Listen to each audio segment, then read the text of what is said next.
मिलवें सर्वाय धार मंगलमाये मंगल करुणा बिनवों बारंबार।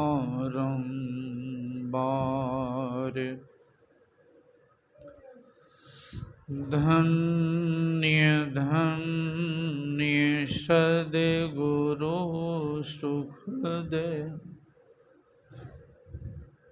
महिमा कही न जाय।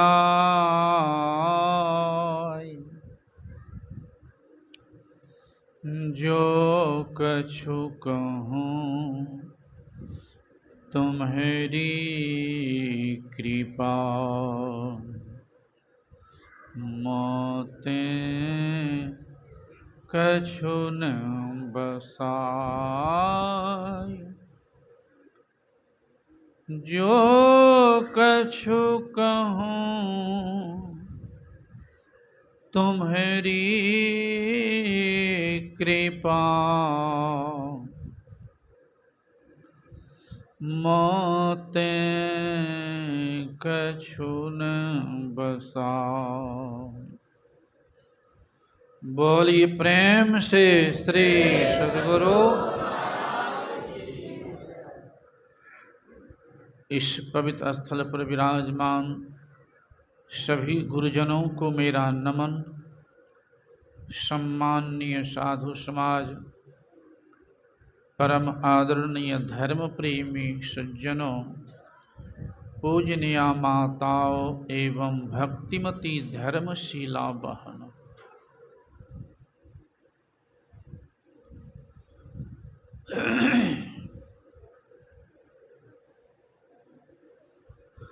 एक बार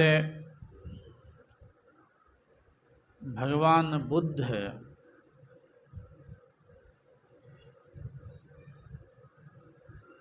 के सामने दो चार आदमी बैठे हुए थे। सब भगवान बुद्ध बैठे थे। उसी समय 18-19 साल की एक बच्ची आई और प्रणाम करके बगल में खड़ी हो गई। भगवान बुद्ध पूछते हैं, तुम बच्ची कहाँ से आई है? तो कहती, भंते मैं नहीं जानती हूँ। जैसे अभी कहते हैं बाबा, सब भंते कहते थे। तो कहती, भंते मैं नहीं जानती हूँ, कहाँ से आई हूँ। फिर भगवान कहते, कहाँ जाओगी?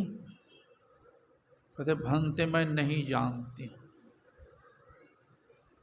फिर भगवान, क्या तुम नहीं जानती हो? कहते, हाँ भंते जानती हो।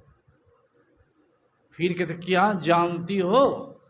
तो फिर कहते, नहीं भंते नहीं जानती हूँ। तो जो बैठे थे अगल बगल में उनको बड़ा खराब लगा। ये जवान बच्ची और ऐठ के मनमना बात करती, कभी कहती जानती हूँ, कभी कहती नहीं जानती हूँ। रोष पैदा किया।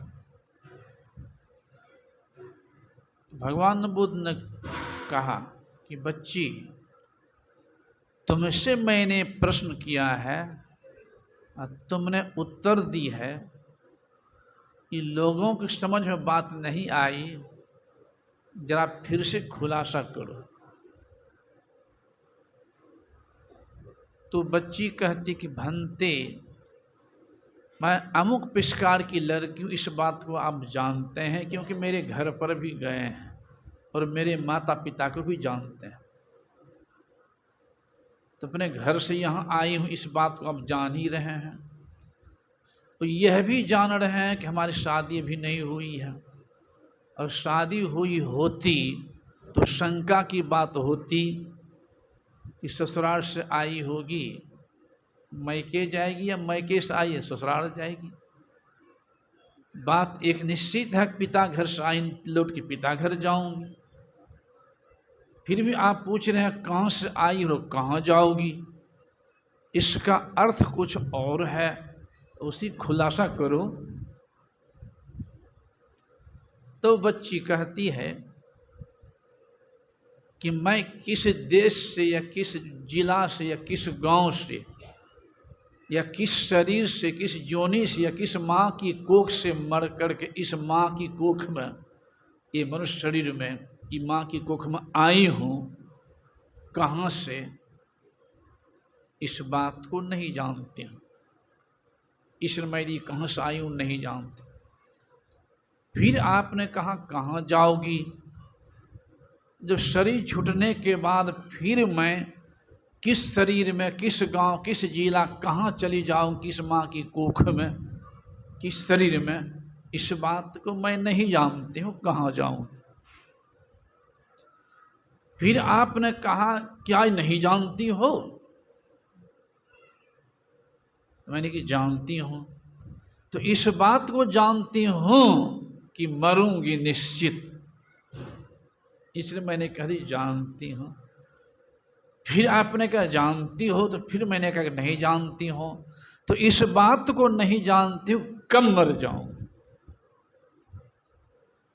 प्रश्न उत्तर कितना सुंदर है। हर एक जानते हैं, इस बात को नहीं जानते कहां से हम आए हैं, अब कहां जाएंगे सो भी नहीं जानते हैं। तो जाना तो है ही, ये जानते हैं, नहीं कब जाना पड़ जाएगा इस बात को तो नहीं जानते हैं। जीवन तो बड़ा अनमोल है, लेकिन अनमोल होते हुए बड़ा क्षण भंगुर भी है। तो अभी जो आपने सुना,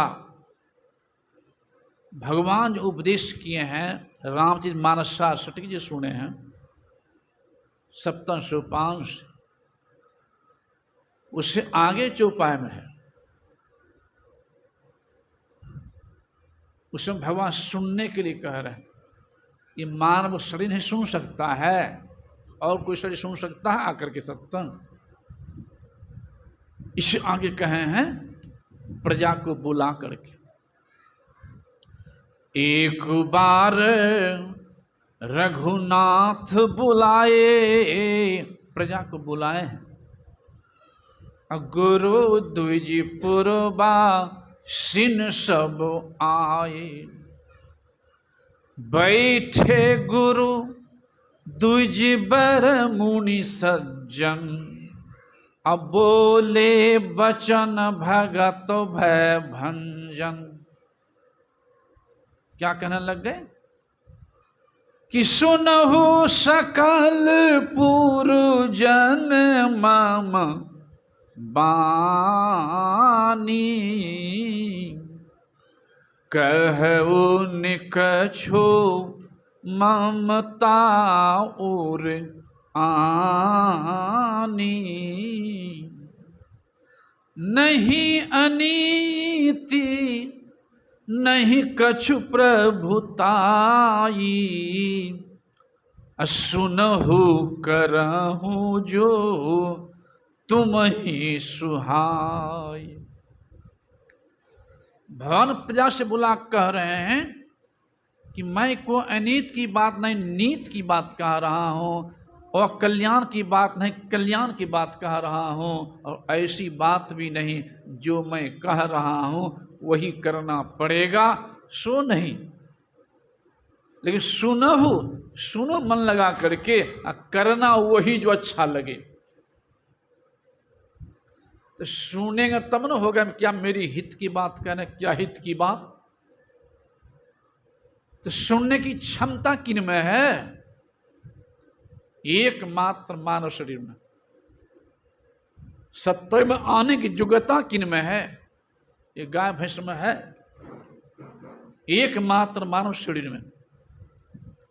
इसलिए कह रहे हैं वहां, बड़ी भाग्य मानुष तनु पावा, असुर दुर्लभ सब ग्रंथ ही गावा।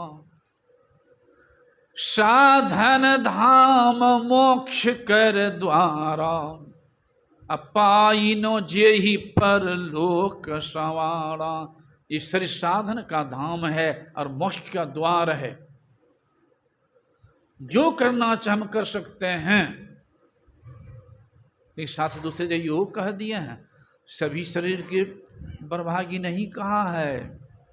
दूसरे जो यह भी कह दिया है, सोई पावन, सभी नहीं, सोई पावन सोई सुभग शरीरा, जो तन पाई भजे रघुबीरा।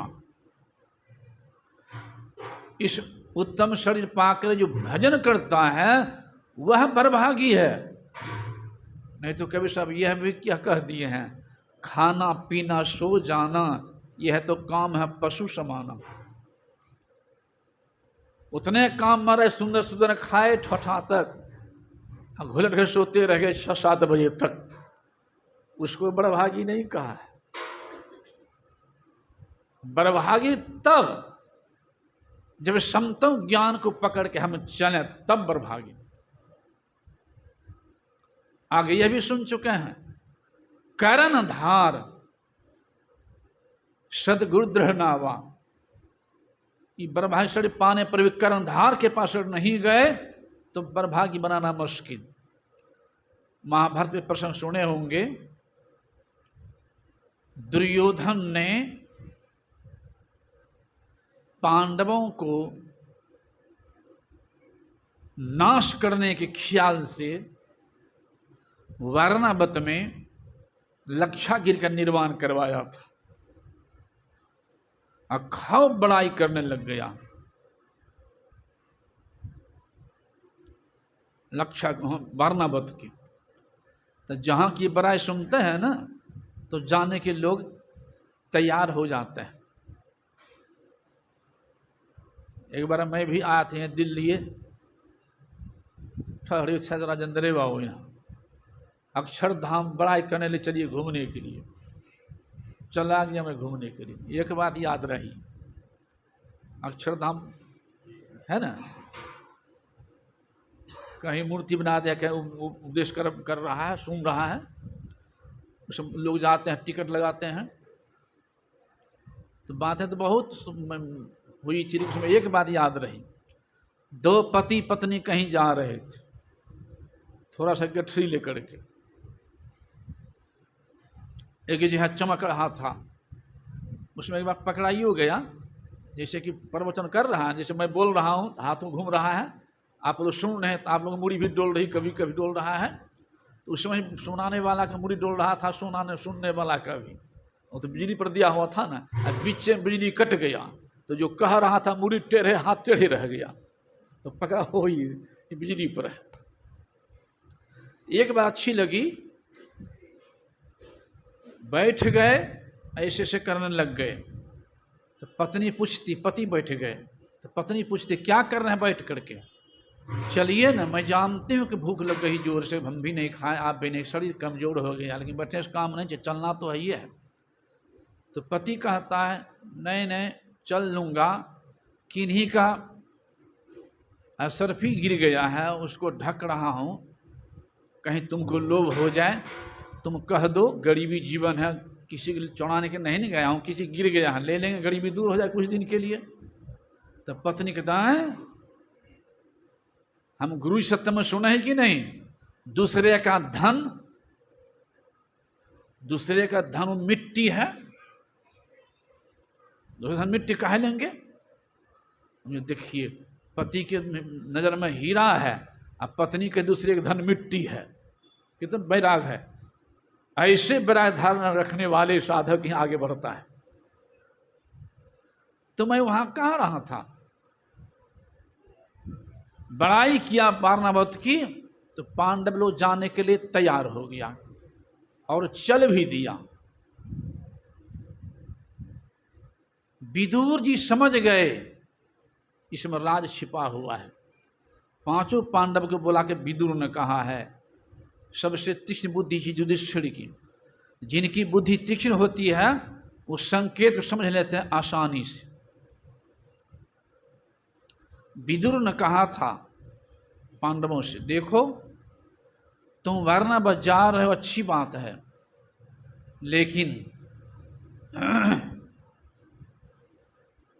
याद रखना 3 बात बता रहा हूं।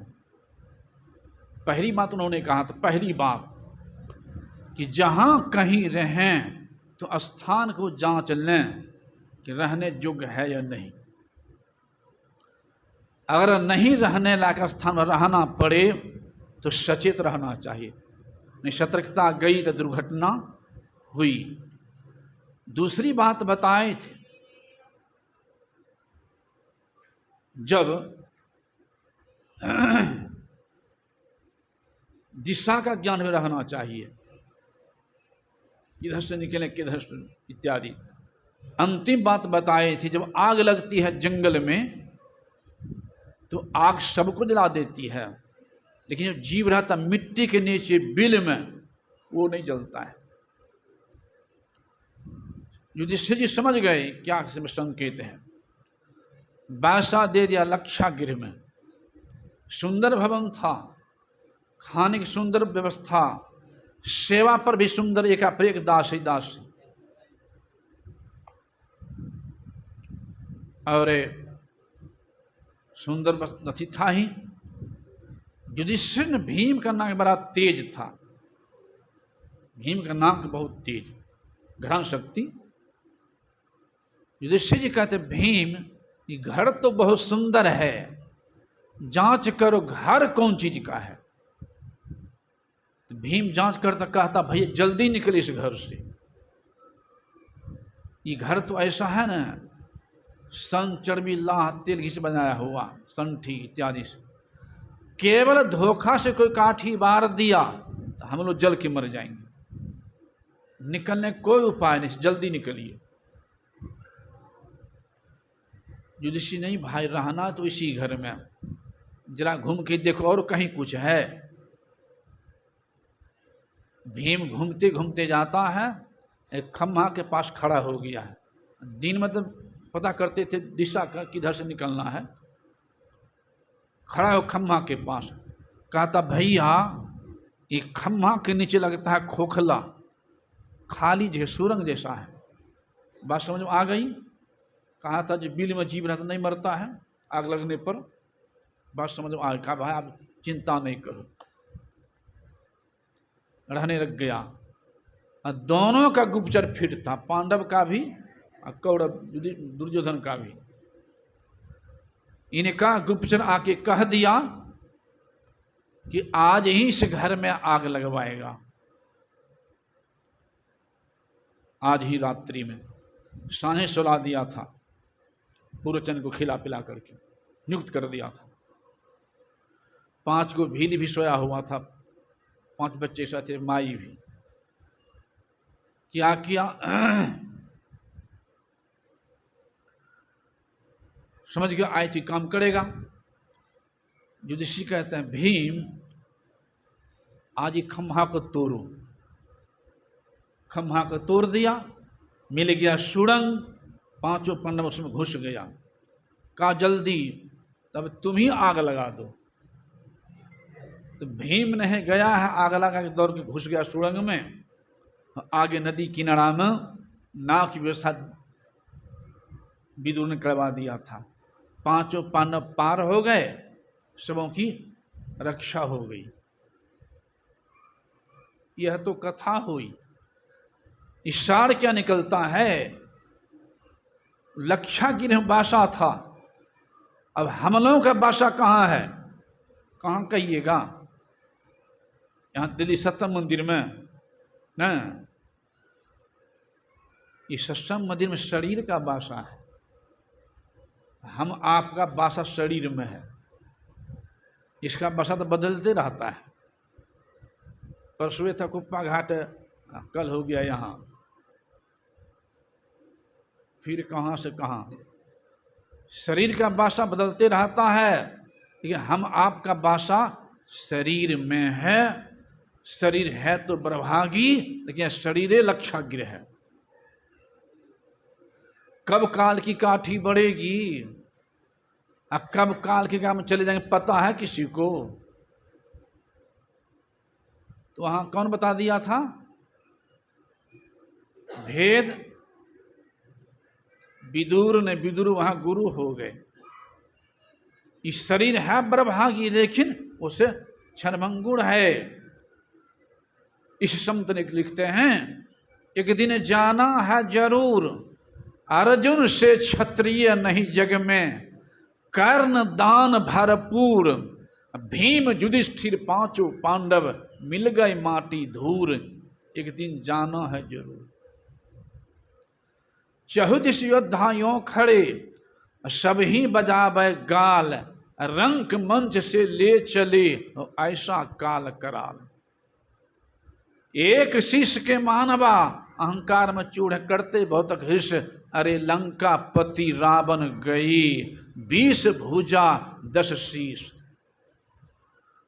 संग जाने वाला कुटुंब संगाती बीच में, आदि अंत को नाही, और बीच मिला अब बीच ही गया, सहजो संग न कोई।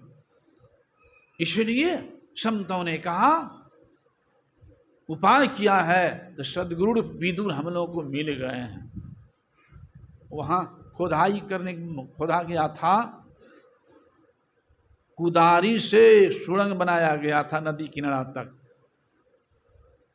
वह कुदारी भी गुरुदेव दे दिए हैं। वह कुदाली किया है सुरंग बनाने के लिए, काल से बचने के लिए, सुरंग में प्रवेश करने के लिए। वही मानस जप है कुदाली। जो मानस जप अपनी कुदाली चलाने का प्रयास करेंगे, खाली बैठने के समय नहीं, भोजन भी कर रहे हैं, जब कुदाली चला प्रयास करें, जब भी करें, रास्ता रास्ता चल रहे हैं, जब करने का प्रयास करते हैं, करें, कोशिश तो करें कम से कम। अब जप में क्या शक्ति है आप लोगों को याद होगी, और की बात तो छोड़िए। 2019 में था जो